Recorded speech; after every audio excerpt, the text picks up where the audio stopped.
আন্তর্জাতিক মাতৃভাষা দিবস। তোমরা হয়তো এখন অনেকটাই ছোট, আমরা যখন তোমাদের বয়সে ছিলাম সত্যি কথা বলতে এই দিনটার গুরুত্ব তখন হয়তো আমরা বুঝতে পারিনি।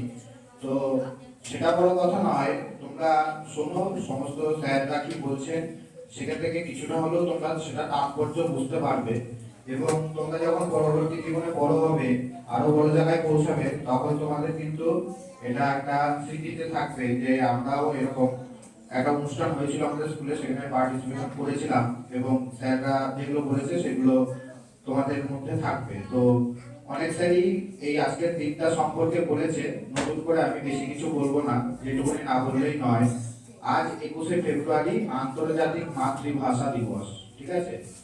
তো 1952 সালে, আর অনেকদিন আগের কথা, তখন পূর্ব পাকিস্তান মানে হচ্ছে বাংলাদেশ, তখন বাংলাদেশের বেশ কিছু হিন্দু ছাত্রছাত্রীরা তারা বাংলা ভাষাকে রাষ্ট্রীয় ভাষা এটায় পরিণত করার চেষ্টা করেছিলেন। এবার অনেকে বুঝবে না যে রাষ্ট্রীয় ভাষা মানে কি, তাই তো?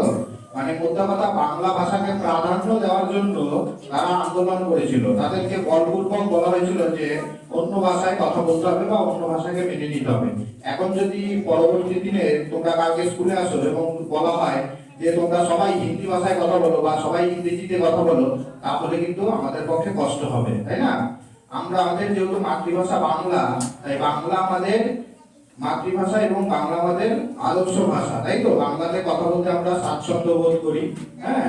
এবং মা যেমন আমাদের সস্নেহে বড় করে তোলেন এবং মায়ের স্নেহ যেমন আমাদের কাছে আরামপ্রিয় এবং আমাদের কাছে সেটা একটা গর্ব, ঠিক সেরকম বাংলা ভাষাও আমাদের কাছে কিন্তু গর্ব। বাংলা ছাড়া আমরা ভাবতে পারি না এবং বেশ কিছু বিজ্ঞানী আছে যারা কিন্তু এই বাংলার মুখকে তুলে ধরেছেন, বাংলার মুখকে উজ্জ্বল করেছেন। শুধু বিজ্ঞানী নয়, বিভিন্ন দিকে বাংলা কিন্তু এগিয়ে রয়েছে। অর্থাৎ বাংলার যে শিক্ষার্থী, তোমরা যে শিক্ষার্থী, তোমরাই হচ্ছে আগামী জীবনের ভবিষ্যৎ এবং আগামী জীবনের উজ্জ্বল নক্ষত্র, ঠিক আছে? তাই বাংলা ভাষাকে কোনোভাবেই আমরা আমাদের রক্ত থেকে আলাদা করার কথা স্বপ্নেও চিন্তা করতে পারি না। ঠিক সেই 1952 সালে তখন যারা ছিলেন তারাও, তাদেরও এই অভিব্যক্তির প্রতিফলন ঘটে এবং তারা আন্দোলন করতে শুরু করেন যে বাংলা ভাষাকে কোনোভাবেই সরানো যাবে না, সোজা কথায় বললে, তাই তো?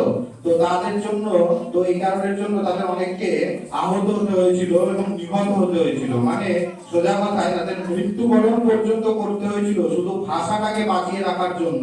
এটা কিন্তু শুধু মুখে বলার কথা নয়, এটা একটা অত্যন্ত মানে শিক্ষণীয় একটা বিষয় যে বাংলা ভাষা, সেই ভাষার গুরুত্ব বা তাৎপর্য এতটাই যে সেটাকে বাঁচিয়ে রাখার জন্য নিজের প্রাণ দেওয়া কিন্তু চাকরিখানি কথা নয়। হয়তো অনেক দেশপ্রেমিকরা দেশকে স্বাধীন করার জন্য প্রাণ দিয়েছিলেন, ঠিক সেরকমই তাদের সমতুল্য কিংবা তাদের থেকেও হয়তো অনেকাংশে বেশি গুরুত্ব কিন্তু সেই সমস্ত স্কুল বা কলেজের শিক্ষক এবং ছাত্রছাত্রীরা। তো তাদেরকে আমরা আজকের দিনে শ্রদ্ধা জানাই এবং বলে রাখি যে 1999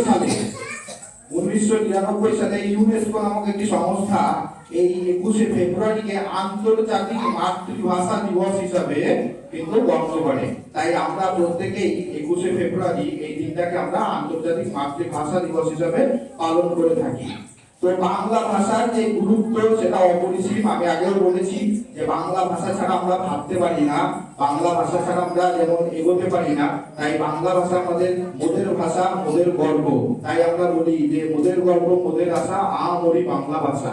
বাংলাই হচ্ছে আমাদের এগিয়ে যাওয়ার আসল পথ। বাংলা না থাকলে আমরা কোনোভাবেই কিন্তু এগোতে পারতাম না। তাই বাংলাকে আমরা যেমন ভালোবাসবো, বাংলাকে নিয়েই বেঁচে থাকবো। অর্থাৎ বাংলাকে কোনোভাবেই আমাদের থেকে দূরে সরিয়ে নেওয়া যাবে না। তো এই বলে আমি আমার ছোট্ট বক্তব্য শেষ করব। তোমরা সবাই বাংলা ভাষাকে ভালোবাসো এবং বাংলায় কথা বলো এবং বাংলায় চিন্তা ভাবনা করো। এবং কিছুদিন আগেই একটা কথা বলে রাখি, বাংলাকে কিন্তু আন্তর্জাতিক স্তরে সব থেকে মিষ্টি অর্থাৎ মধুরতম ভাষা বলে আখ্যায়িত করা হয়েছে। তাই কাজেই আমরা সগৌরবে বলতে পারি যে আমরা বাঙালি, আমরা বাংলা ভাষায় কথা বলি এবং এর জন্য আমরা গর্বিত। ধন্যবাদ।